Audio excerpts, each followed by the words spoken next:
기도하시겠습니다. 사랑의 하나님, 이제 주님의 말씀을 듣고자 합니다.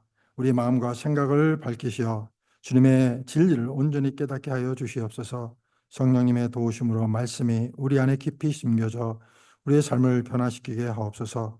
주님께서 주시는 지혜와 빛을 통해 오늘 말씀을 통해 새롭게 되기를 간절히 바랍니다. Loving God, as we prepare to hear your word, open our hearts and minds so that we may fully understand your truth. May the Holy Spirit guide us and plant this word deep within us, transforming our lives through the wisdom and the light that you provide. May we be renewed by today's message. In Jesus' name we pray. 예수님의 이름으로 기도드립니다. 아멘. 사랑하는 성도 여러분, 인생에서 가장 견디기 힘든 순간은 우리가 아무것도 할 수 없고 그저 기다려야만 하는 순간일지도 모릅니다. 모든 방향이 막히고 빛조차 보이지 않는 상황에서 우리는 어디에서 희망을 찾을 수 있을까요? 이러한 절망의 순간 속에서 우리는 어떤 마음가짐을 가져야 하며 무엇을 의지해야 할까요? 오늘 우리가 함께 상고할 창세기 8장의 이야기는 인간의 가장 본질적인 질문을 던지게 합니다. 무엇이 한 가족이 모든 것이 단절된 방주 안에서 오랜 시간 동안 믿음을 지킬 수 있도록 했을까요? 그들은 절망과 두려움 속에서 무엇을 바라보며 기다렸을까요? 어쩌면 우리는 노아와 그의 가족이 처한 그 막막한 상황에서 놀라운 신앙의 비밀을 발견하게 될지도 모릅니다. 여러분, 그 방주 안에서 바라본 창문이 단순한 구조물이 아니라 그들이 붙들 수 있었던 유일한 소망의 통로였다면 어떨까요? 그 창문 너머에는 어떤 메시지가 담겨 있을까요? 오늘 말씀을 통해 우리는 이 질문들의 답을 찾고 고난과 기다림의 시간 속에서 우리도 마주할 수 있는 신앙의 새로운 길을 발견하기를 바랍니다. 한 남자가 극장에서 줄을 서고 있었습니다. 그는 그 기다리는 동안 초조해지기 시작했고 주변 사람들에게 불만을 늘어놓기 시작했습니다. 이렇게 기다리다가는 영화가 다 끝나겠네요. 이런 줄은 처음 봅니다. 도대체 얼마나 기다려야 하죠?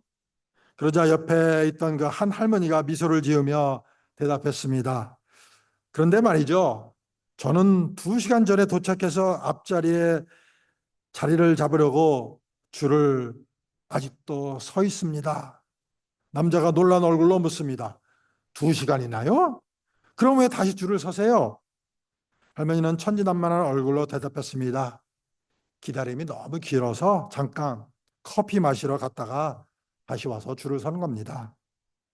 물론 우스운 이야기겠지만 기다림에 지칠 수 있는 인간의 마음을 돌아보게 합니다. 우리는 종종 기다림이 길어질 때 초조하고 조급해지지만 믿음 속에서는 그 기다림이 하나님을 신뢰하며 훈련을 받을 수 있는 기회가 되기도 한다는 겁니다. 노아와 그의 가족이 방주 안에서 겪은 그 기다림 역시 하나님을 더욱 신뢰하게 하며 소망의 창문을 바라보는 시간이었던 겁니다. 오늘 본문인 창세기 8장 1절은 하나님이 노아와 그와 함께 방주에 있는 그 모든 들짐승과 가축을 기억하사라는 말로 시작이 됩니다. 여기서 기억하사라는 표현은 단순히 하나님께서 노아를 떠올리셨다는 그런 의미가 아닙니다. 성경에서 기억하사는 그 하나님께서 계획하신 것을 구체적으로 행동하시기 시작하신다는 의미를 담고 있습니다. 하나님은 노아와 그의 가족을 신실하게 기억하셨고 그들을 구원하시는 일을 시작한 것입니다. 노아와 그의 가족은 방주 안에서 무려 370일을 보냈습니다. 370일, 1년 조금 넘죠? 이 시간 동안 그들은 외부와 완전히 단절되어 있었습니다. 그들이 보낼 수밖에 없었던 그 기다림의 순간은 단순히 홍수가 잦아들기를 기다리는 것 이상의 시간이었습니다. 그 시간은 오직 하나님을 의지하며 그분의 인도하심을 신뢰하는 그런 훈련의 시간이었습니다. 사실 노아의 방주는 인간이 조종할 수 있는 배가 아니었고 또 방향을 정하거나 항해할 수 있는 장치가 전혀 없었습니다. 이 구조는 노아와 그의 가족이 물리적, 정신적으로 오직 하나님께 의지하고 그분의 인도하심을 신뢰하도록 설계된 것입니다. 그리고 방주에는 유일하게 창문이 하나 있었는데 일반적인 배와 달리 오직 하나만의 창을 그 방주 3층의 천장에 가까운 그 윗부분에 만들었습니다. 방주 안에 유일한 창문이 높은 곳에 하나 있었다는 것은 그들이 다른 방법으로 상황을 확인하기보다 하나님께서 주시는 그 신호와 때를 기다리게 한 것이라고 할 수가 있습니다. 방주의 창문을 높은 곳에 만들라 하신 것은 세상을 뒤덮고 있는 그 흉흉한 물결을 보지 말고 창문을 통하여 오직 하늘만, 오직 하나님만 보라는 말씀입니다. 이 말은 세상에서 누릴 수 있는 것을 포기하라는 의미이기도 합니다. 그렇습니다. 그런 높은 곳을 향해 열린 창문을 통해서 하나님만을 바라보고 그분께 소망을 둘 수밖에 없었습니다. 또한 창문이 옆에 낮게 있을 경우 강력한 그 홍수와 바람이 방주 내부로 들어와 위험을 초래할 가능성이 있습니다. 그러나 꼭대기에 있는 창문은 방주 내부로 물이 유입되는 것을 방지하면서도 빛과 공기가 들어오도록 설계되었습니다. 이는 하나님께서 방주 안에 있는 모든 생명체를 안전하게 보호하신다는 상징적 의미도 내포하고 있는 것입니다. 방주의 유일한 창문은 단순한 구조적 요소가 아니었던 것입니다. 하늘을 향한 이 창문은 노아와 그의 가족이 상황을 살피기보다 하늘을 바라보며 하나님께 소망을 두고 신뢰하게 하는 그런 통로였던 것입니다.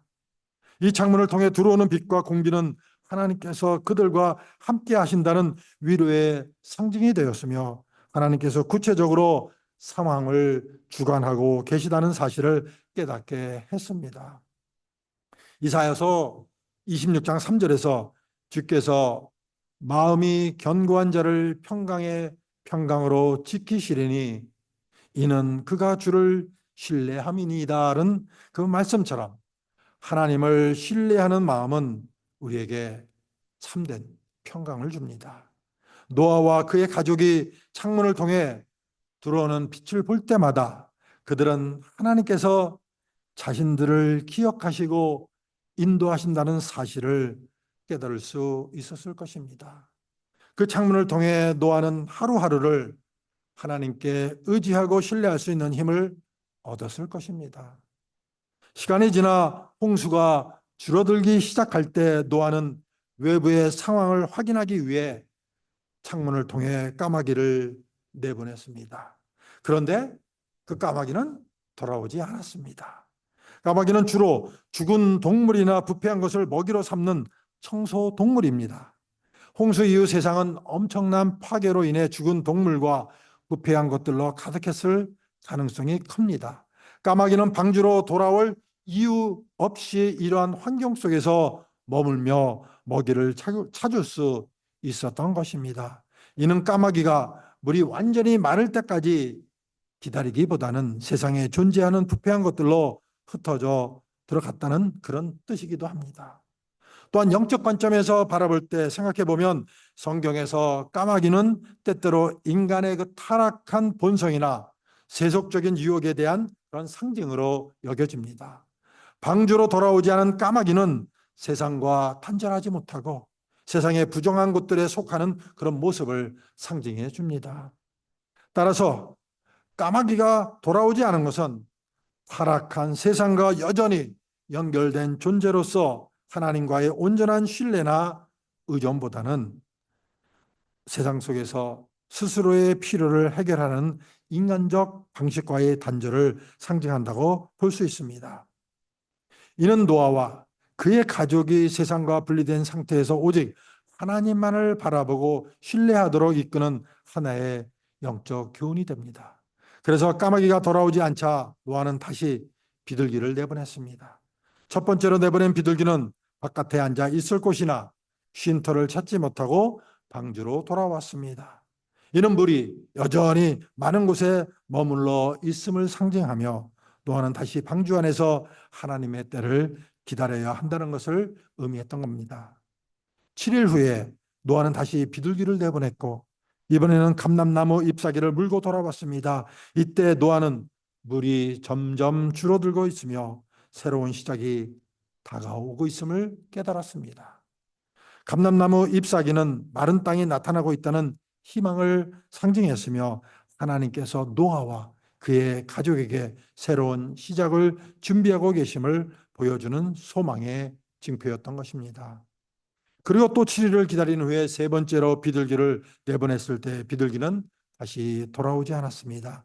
이는 바깥에 비둘기가 머물 수 있는 안전한 곳이 생겼다는 것을 의미하며 물이 완전히 빠져 노아와 그의 가족이 방주를 떠날 때가 임박했음을 깨닫게 했던 것입니다. 비둘기를 통해 노아는 하나님께서 구원의 때를 보내주셨다는 것을 확인한 것입니다. 성경에서는 하나님의 사랑을 젖먹이는 어미의 사랑에 비유하기도 합니다. 이사야서 49장 15절에서 하나님은 이렇게 말씀하십니다. 여인이 어찌 그 먹는 자식을 잊겠으며 자기 태에서 난 아들을 긍휼히 여기지 않겠느냐. 그들은 혹시 잊을지라도 나는 너를 잊지 아니할 것이라 라고 말씀해 주신 것. 어머니가 자식을 결코 잊지 못하는 것처럼 하나님께서는 우리를 언제나 기억하고 계신다는 겁니다. 노아가 방주 안에서 보낸 긴 기다림의 시간 동안 하나님께서는 그들을 잊지 않으셨던 겁니다. 오히려 하나님께서는 그들을 끝까지 보호하시고 구원의 때를 준비해 주셨던 것입니다. 오늘날 세상은 점점 더 악해져 가고 있고 혼란과 불의가 가득해 보입니다. 주님을 믿는 우리 역시 어려운 시간을 마주할 때가 많습니다. 그러나 노아와 그의 가족이 방주 안에서 하나님만을 바라보며 인내했던 것처럼 우리도 이 시대 속에서, 이 악한 세상 속에서 오직 하나님께 소망을 두고 그분의 약속을 기다려야 합니다. 노아는 세상의 모든 것이 물에 잠기고 어둠 속에서 길고도 막막한 시간을 보냈지만 하나님께서는 그의 인내를 보시고 마침내 구원의 문을 열어주셨습니다. 아브라함, 요셉, 이스라엘 백성 역시 더디 이루어지는 약속 속에서도 끝까지 하나님을 신뢰하며 기다렸을 때 하나님은 약속을 신실하게 이루셨습니다. 베드로후서 3장 8절은 우리에게 주께는 하루가 천년 같고 천년이 하루 같다고 말씀하시며 하나님의 때는 우리 생각을 넘어서지만 결코 늦지 않음을 가르쳐 줍니다. 우리도 노아처럼 예수님의 재림을 바라보며 인내하는 믿음을 가져야 합니다. 세상은 더욱 악해지고 죄가 가득 차 보이지만 하나님은 여전히 신실하십니다. 그분은 마침내 모든 것을 새롭게 하실 것입니다. 우리가 어떤 고난과 유혹 속에서도 하나님의 뜻을 따라 인내할 때 주님께서는 우리가 주님 나라에 들어가는 그날까지 지켜주실 것입니다. 더욱이 주님께서 다시 오실 때까지 우리도 믿음의 선배들처럼 하나님의 약속을 신뢰하며 인내로 기다리는 법을 배워야 합니다. 여러분은 지금 기도하면서 그 응답을 기다리고 계신가요? 하나님께서는 우리의 기도를 들으시고 응답하시겠다는 약속을 주셨지만 그 응답이 이루어지기까지 기다림의 시간이 필요할 때가 많습니다. 오늘 본문에서 노아의 기다림은 이러한 기도의 기다림을 이해하는데 중요한 교훈을 줍니다.